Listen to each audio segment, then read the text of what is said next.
You and Your Young Child, a program of information and services available for you and your child from prenatal to age 5. You and Your Young Child has been brought to you in part by Minor Family Dentistry and by the Sternberg Museum of Natural History. Minor Family Dentistry would like to bring you the following dental health tip. It's recommended to have a dental checkup no later than your child's first birthday. An adult should brush for a young child and monitor older children's brushing to ensure a good job is done. Flossing should start when teeth are touching. Minor Family Dentistry wishes you good dental health. Families, including children of all ages, are welcome. Minor Family Dentistry, 1010 Downing and Hayes. Find them in the Next Tech directory.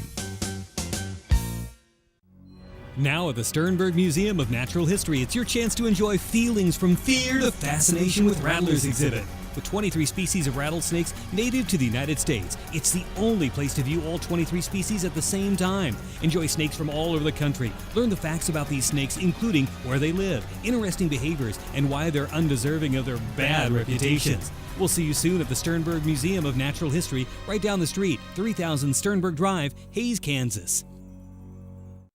Hello, and welcome to You and Your Young Child, the program devoted to early childhood. My name is Dana Stanton, and I'm the coordinator of early childhood grants for USD 489. And with me today is Elaine Rupp from the Healthy Start program. Good morning, Elaine.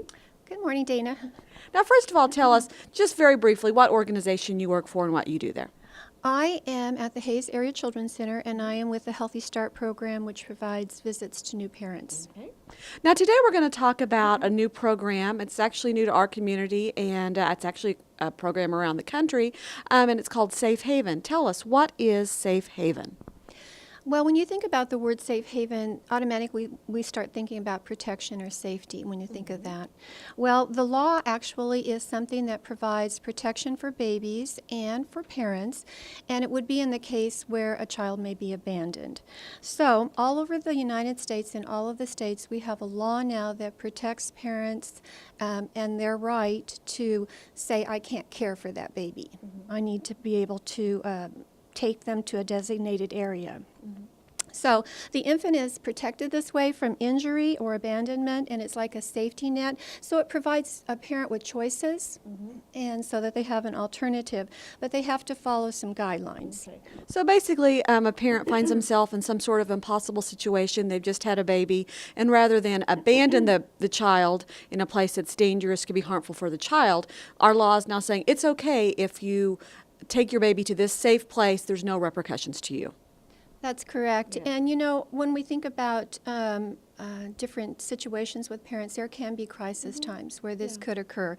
So with that said, those safe places that we have, there's a few rules that they have to follow. First of all, the safe places are, in our area, a fire department that is manned 24/7, a hospital, or our health department. And the baby would need to be taken to one of those designated areas within 45 days after birth.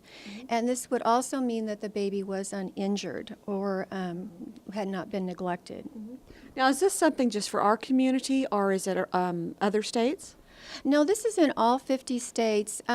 It's been around since the late 90s, and it provides that provision within all. However, there's a little bit different guidelines in each state, but for Kansas is the ones that we're most specific with. And so, like, for instance, the 45 days. In Colorado, it's only 3 that you can surrender or bring in a baby. In Missouri, it's a year. So, but we're sort of in the middle of there, about 6 weeks after delivery. But in Kansas, it has to be a parent or a legal guardian that would bring that baby into a designated area to surrender them. Now, say there was a parent who was in this situation and they felt they could not take care of their child. Is this a thing where you need to call ahead or speak to someone? How does that work? No, you don't have to call ahead. I mean, that's the whole provision. We don't know when a crisis is going to occur. So the only thing you need to make sure is that you are taking that baby and placing it in another person's hands. You're just not dropping them off. So you walk in, anybody that is on duty in one of those designated areas, they or those agencies can be able to take a baby. Now, any other information that will need to be given when a parent takes their child to a safe haven location? Well, the parent might be asked for the baby's name or medical information, but the parent does not have to disclose any of that information. It's really, you walk in, if that is your choice, you hand the baby to the other person and you can walk away. Now, for really important information that maybe you would like to disclose, you could create a simple document with the baby's maybe name or their birth date, or maybe if there's some specific medical conditions that you know about in your family that would be important, but that is not something you have to do. Some locations will offer you a form that you can take with you and drop in the mail if you would like to fill that out, but again, it's not required.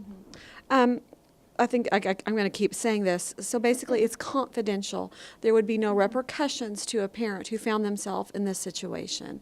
There is no legal repercussions as long as those guidelines are followed.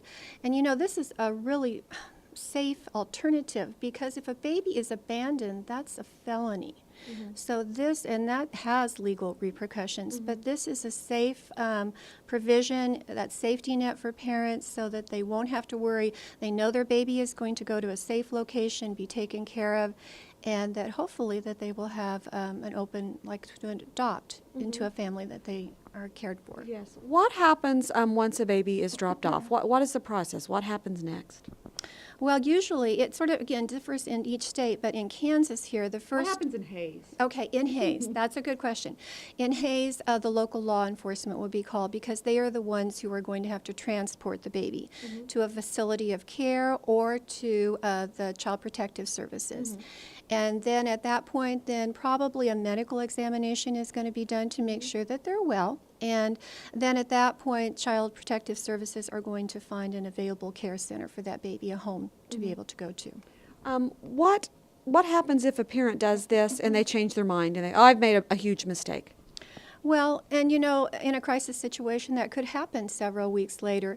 But generally, the right to, there's a hearing that's done called a termination hearing of parental rights, and that's usually done within 3 months after a surrender or an abandonment. And so within that 3 months, there would be the possibility that if a parent did choose to maybe reconsider, that they would have some legal recourse to go back and to get their baby again. Now, what can someone, they're watching this show and they want to know, is there something I can do locally to help or volunteer with this program? What would they do? Well, I think it's really important that we all realize that this happens in every community. This is not something that happens in Kansas City or Denver, but it can happen here. So we need to be able to be aware, each one of us, of this program and be able to tell mothers about it. And again, we don't want to be judgmental, again, because there are situations that occur. And perhaps all women that find themselves with an unwanted or an unplanned pregnancy really just at that moment are not able to raise that little one. So sometimes being aware of that option is going to give them a really valuable tool to make a wise choice for themselves and their baby. So knowing that, they can contact either one of the designated areas. They could contact me, Healthy Start. They could also go to the National Safe Haven Alliance, and that is a website, and it's a .org, and they could get information there. Or they could call the number 211 and be able to get information there. But all of those things are valuable and important because we do want to provide a safe, protective environment for babies and a safe alternative for parents. I think this is so important, and I'll just put this plea out there. I can imagine moms being in these really tough situations, but I also know from personal experience that there are so many people who want a baby more than anything, and there's so many homes available for babies, so it doesn't have to have a bad ending. It can have a happy ending, and places like this will, this program will help assure that that can happen. So any final information, can they someone call you if they just want more information? What's your number, Elaine? Absolutely. My number is at the Children's Center, and that's 785-625-3257, and I'm available Monday through Friday, and I would be happy to share any information or clarify any information that you might need. And again, to visit the websites to learn more about the Safe Haven law so that we can share it to others in our community, or maybe friends that live in another state, that would be valuable information for them as well.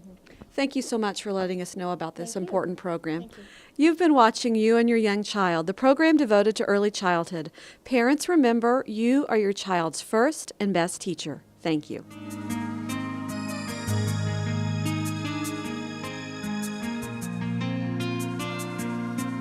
Thanks for watching You and Your Young Child, a program of information and services available for you and your child from prenatal to age 5. You can watch the program weekdays in the noon and 9 o'clock hours. You and Your Young Child has been brought to you in part by Minor Family Dentistry and by the Sternberg Museum of Natural History.